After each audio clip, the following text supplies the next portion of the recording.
नमस्कार। आज कक्षा 11वीं हिंदी विषय में छठा जो पाठ है, नाम है भारत माता की जय। लेखक का नाम है पंडित जवाहरलाल नेहरू जी। तो पाठ की शुरुआत करने से पहले आज हम इस पाठ के जो लेखक हैं पंडित जवाहरलाल नेहरू जी, उनके विषय में थोड़ी चर्चा करेंगे। तो यहाँ पर पंडित जी का जो जन्म है वो सन 1889 में हुआ था और मृत्यु 1964 में हुआ था। ये आज़ाद भारत के पहले प्रधानमंत्री माने जाते थे और बहुत ही अच्छा और उत्तम कार्यकाल इनका प्रधानमंत्री होने के नाते भारतीय इतिहास में रहा है। पंडित नेहरू जी का जन्म इलाहाबाद शहर में हुआ था। इनके जो पिता थे पंडित मोतीलाल नेहरू, ये अंग्रेज़ों के ज़माने में वकील थे और माना यह जाता है कि वे जन्म से बहुत ही समृद्ध परिवार के वो रहने वाले थे। जवाहरलाल की शिक्षा इंग्लैंड में हुई थी, लेकिन भारत में आने के बाद महात्मा गांधी के जो आंदोलन इन्होंने देखे और उन आंदोलनों के फलस्वरूप बहुत ही प्रभावित हो गए। और एक और ऐसा भी माना जाता था कि पंडित जी के कपड़े भी विदेश में धोने के लिए जाते थे। इतने समृद्ध परिवार, उनके जो कोठी थी, मतलब बहुत बड़ा महल जैसा घर, वहाँ पर तीनों चारों ओर अलग अलग प्रकार के ड्राइवर गाड़ी लेकर वो कहाँ से वो निकलते थे, ये भी बहुत बड़ा सवाल होता था। तो इतने सुखी और समृद्ध परिवार में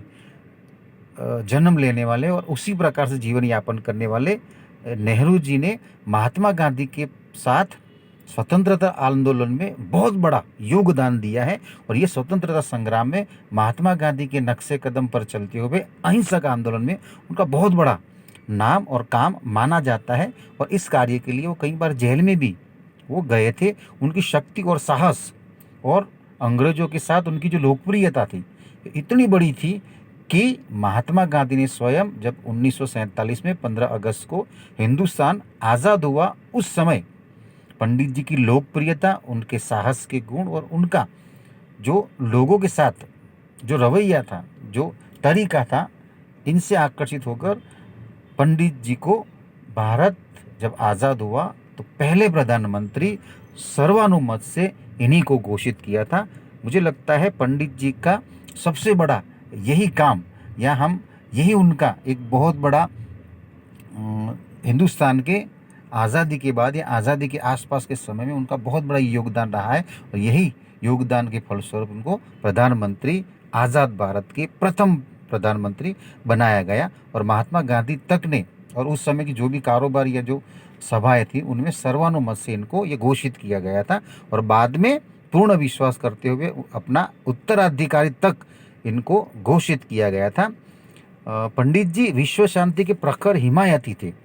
वे कुशल राजनीतिज्ञ, गंभीर विचारक और सफल साहित्यकार भी थी। उन्होंने मेरी कहानी और विश्व इतिहास की झलक और भारत एक खोज, जिसको अंग्रेजी में डिस्कवरी ऑफ इंडिया, जो अंग्रेजी में था, जिसका हिंदी में और लगभग दुनिया की तमाम भाषाओं में इसका अनुवाद हुआ था, ये इनकी प्रसिद्ध रचनाएं थी। पंडित जी का अंग्रेजों और भारत के लोगों के साथ जिस प्रकार से इनका व्यवहार था, इनकी जो कुशलता थी, तो एक अच्छे राजनीतिज्ञ, एक अच्छे प्रधानमंत्री, ये सारे गुण इनके पास हमने देखे थे। और यही एक कारण है कि पंडित जी को हम इस रूप में मानते थे।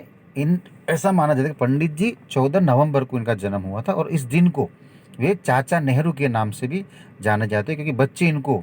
उस रूप में ही मानते थे और इनको बाल दिन के रूप में भी माना जाता था, क्योंकि पंडित जी को बच्चे बहुत ही प्रिय थे और इसीलिए शायद उनके दिन को बाल दिन के रूप में भी मनाया जाता था। इस लेख में लेखक ने भारत माता की जय, जैसे कि पूरे सारे हिंदुस्तानी ये जय बोलते हैं, लेकिन लेखक ने यहाँ पर एक प्रधानमंत्री होने के नाते और एक अग्रज नागरिक होने के नाते, एक कुशल राजनीतिज्ञ होने के नाते हिंदुस्तान को एक रूप में देखने के लिए, जहाँ पर ये अलग अलग जो बंटवारे हैं, जाति, धर्म, कौम, प्रांतीयता, क्षेत्र, ये सारी बातें जो हिंदुस्तान के लोगों में घर कर गई थी, नेहरू जी ने इस पाठ के चर्चा के दौरान हम ये बात जरूर सिद्ध कर सकते हैं कि पंडित जी ने हमारी जो संकुचित मानसिकता है भारतवासियों की, चाहे धर्म को लेकर हो, कौम को लेकर हो, धर्मगत और कोई सांप्रदायिकता हो, ये सारी जो भी हमारी संकुचितता है जो हमें भारतीय बनने से रोक रहा हो, इन सारे मुद्दों पर लेखक ने खुलकर विरोध भी किया है और चर्चा भी की, और साथ में नागरिकों के पास जाकर, जनता के बिल्कुल पास में जाकर उनके ही मुखरित स्वरों में उनसे ये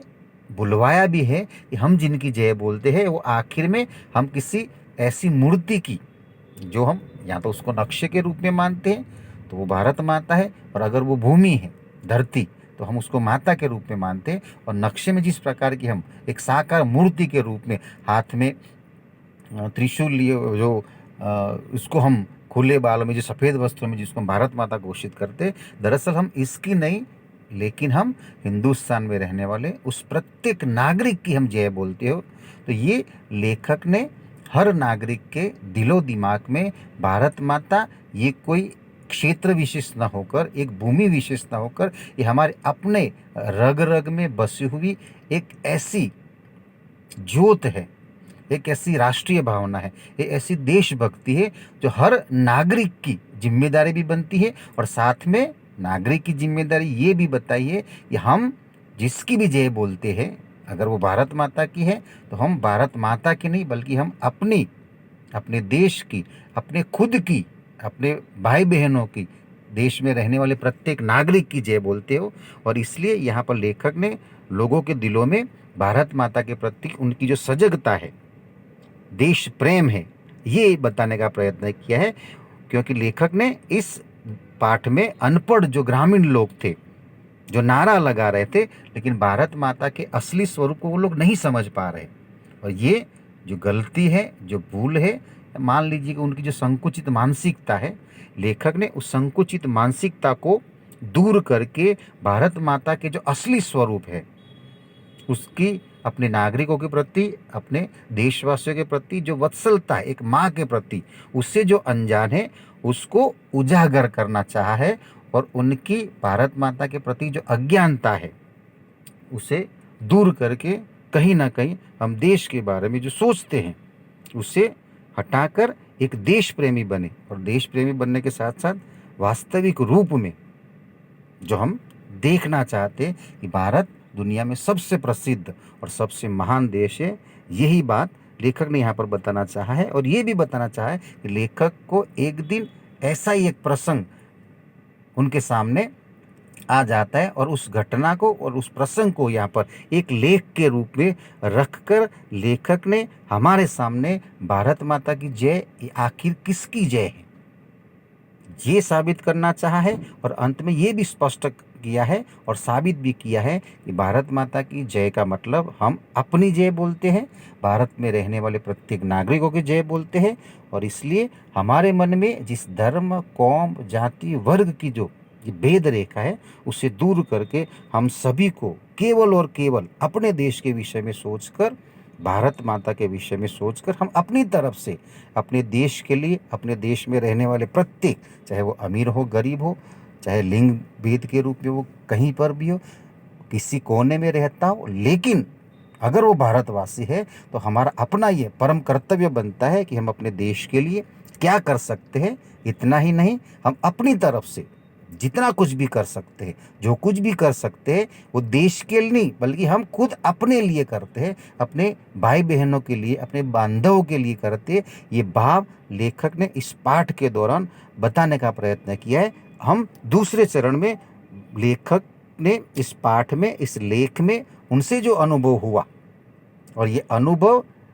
और साथ में इस अनुभव के दौरान लोगों से बातचीत करना और चर्चा के दौरान इन्होंने लोगों के मुंह से ये उगलवाया, ये सिद्ध करवाया कि दरअसल भारत माता की जय हम अपनी जय बोलते हैं, भारत में रहने वाले हम सभी एक दूसरे की जय बोलते हैं, हम अपनी विरासत, अपनी संस्कृति की जय बोलते हैं। और इसलिए हम सभी को अपने देश पर गर्व होना चाहिए, और यही बात इस लेख में बताई गई है। हम दूसरे चरण में इसकी चर्चा करेंगे। धन्यवाद। आप सभी जब भी दूसरे चरण में इसकी चर्चा हो, आप किताब सामने रखेंगे, और यहाँ जैसे जैसे चर्चा होती जाएगी आप उसको हर पंक्ति के ऊपर चर्चा जो हम कर रहे हैं उसे ध्यान से पढ़ें और सुने। धन्यवाद।